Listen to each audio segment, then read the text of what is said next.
Operation सिंदूर के बाद में पहली बार प्रधानमंत्री मोदी और अमेरिका के राष्ट्रपति डोनाल्ड ट्रंप की मुलाकात होने वाली है। प्रधानमंत्री नरेंद्र मोदी को कनाडा के प्रधानमंत्री मार्क कार्नी ने फोन करके G7 समिट का निमंत्रण दिया है और इस कॉल के दौरान दोनों नेताओं ने भारत कनाडा के गहरे रिश्तों को और मजबूत करने का इरादा जाहिर किया है।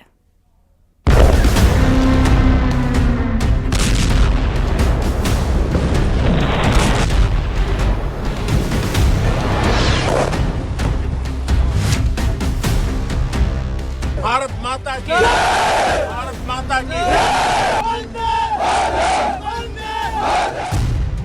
G7 में पाकिस्तान को बेनकाब करेंगे पीएम मोदी।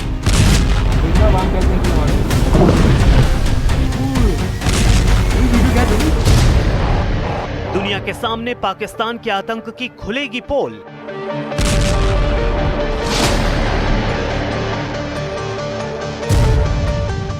सात महाशक्तियों के सामने बेपर्दा होगा पाकिस्तान। ऑपरेशन सिंदूर के बाद पहली बार प्रधानमंत्री मोदी दुनिया की 7 महाशक्तियों के बीच होंगे। मौका है G7 बैठक का और इस बैठक में पीएम मोदी का सामना होगा अमेरिकी राष्ट्रपति डोनाल्ड ट्रंप से। दरअसल 7 महाशक्तियों के मंच G7 में शामिल होने के लिए पीएम मोदी को न्योता मिला है, जिसे कनाडा के पीएम मार्क कार्नी ने पीएम मोदी को दिया है। G7 समिट का आयोजन 15 से 17 जून को कनानास्किस में होगा। भारत 2019 से इस समिट में गेस्ट के तौर पर शामिल होता आ रहा है। अब तक कनाडा ने भारत से पहले सिर्फ यूक्रेन और ऑस्ट्रेलिया को निमंत्रण भेजा है, लेकिन सबसे दिलचस्प बात यह है कि ऑपरेशन सिंदूर के बाद पहली बार पीएम मोदी और अमेरिका के राष्ट्रपति डोनाल्ड ट्रंप किसी मंच पर साथ दिखेंगे। ऐसे में दोनों नेताओं के बीच रणनीतिक और कूटनीतिक संदेश क्या होंगे, ये देखने लायक रहेगा। G7 में शामिल होने के न्योते पर पीएम मोदी ने पोस्ट कर कनाडा के पीएम को धन्यवाद दिया। इधर पीएम मोदी को G7 में शामिल होने का न्योता मिला तो उधर इस न्योते पर देश के अंदर सियासत गर्मा गई है। कांग्रेस ने पीएम मोदी के कनाडा दौरे पर कहा है कि उन्हें इस दौरे के दौरान ट्रंप के सीज फायर करवाने वाले दावों का खंडन करना चाहिए। ये जरूरत है, 11 बार बेइज्जत कर चुका है वो देश को और आपको, कि ये जो सीज फायर हुआ है ये कराया है ट्रंप ने लालच देकर, ट्रेड का। अब ट्रेड है या ट्रेडर ये आप तय करें। तो वहां दोनों आमने सामने होंगे जी। ये देश की प्रतिष्ठा का प्रश्न है। आप उनसे कहिए कि उसका खंडन करें। कांग्रेस ने पीएम मोदी को G7 से न्योता मिलने से पहले ही सवाल खड़े कर दिए थे। अब G7 में शामिल होने का निमंत्रण मिलने के बाद बीजेपी ने कांग्रेस पर पलटवार किया है। ये वो विदेश नीति वाले लोग हैं जो 26/11 के बाद MFN स्टेटस पाकिस्तान को देते रहे।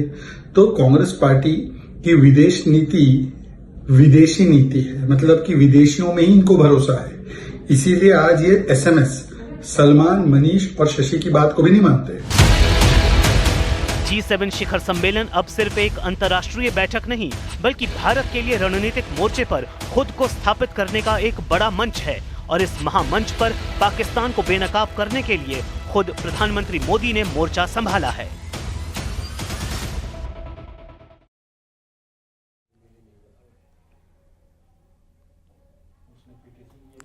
शाजापुर में डिजिटल अरेस्ट करके करोड़ों की ठगी की गई है। डिजिटल अरेस्ट करके 1 करोड़ 2 लाख रुपए की ठगी हुई।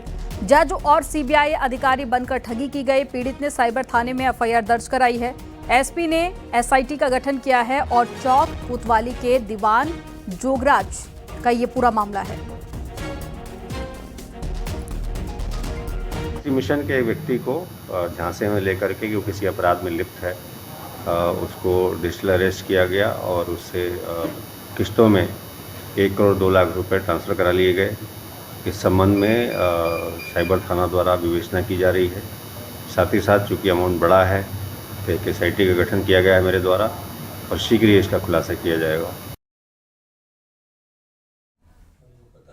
कासगंज में पानी भरते समय नल में अचानक से करंट आने से 3 साल की बच्ची की मौत हो गई।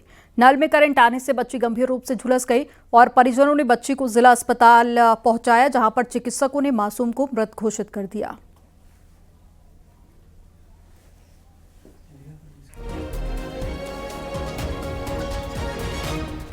और मथुरा पुलिस ने अहमदाबाद में आईपीएल मैच के दौरान मोबाइल चोरी करने वाले गैंग के 3 सदस्यों को गिरफ्तार कर लिया है। पुलिस ने पकड़े गए बदमाशों की निशानदेही पर लाखों की कीमत के 15 महंगे मोबाइल फोन बरामद किए। साथ ही चोरों के पास से अवैध असला और चाकू भी बरामद किया गया है। पुलिस ने मुखबिर की सूचना पर कोतवाली क्षेत्र से 3 शातिर चोरों को गिरफ्तार कर लिया। इन लोगों ने अहमदाबाद के नरेंद्र मोदी स्टेडियम में चल रहे आईपीएल मैच के दौरान स्टेडियम के बाहर भीड़ का फायदा उठाते हुए 15 मोबाइल चोरी किए थे और पुलिस गैंग के अन्य सदस्यों की तलाश कर रही है।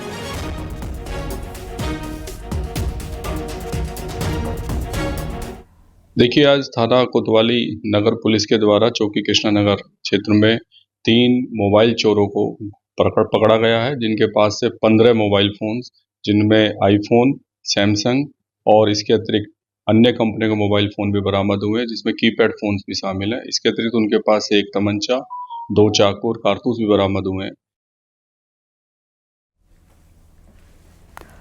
संभल हिंसा मामले में पुलिस ने एक संदिग्ध की तलाश तेज कर दी है। कुर्ता पैजामा और दाढ़ी वाले शख्स की पुलिस ने तलाश तेज की है। शख्स भीड़ को बुलाते हुए कैमरे में कैद हुआ था। पुलिस ने आसपास के जिलों में आरोपी के पोस्टर लगाए हैं। आपको बता दें कि पुलिस अब तक 89 आरोपियों को गिरफ्तार कर चुकी है और फरार आरोपियों की संपत्ति कुर्की की कार्रवाई की जा रही है।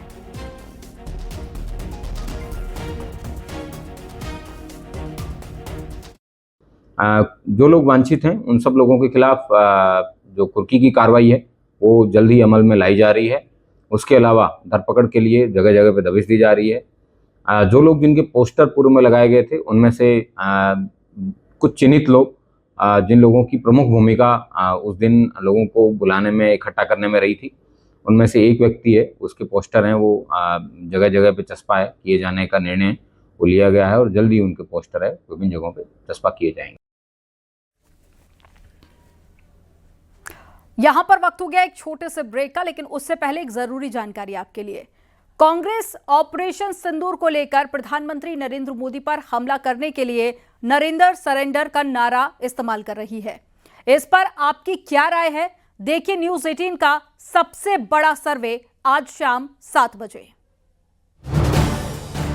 आप देख रहे हैं न्यूज 18 उत्तर प्रदेश उत्तराखंड।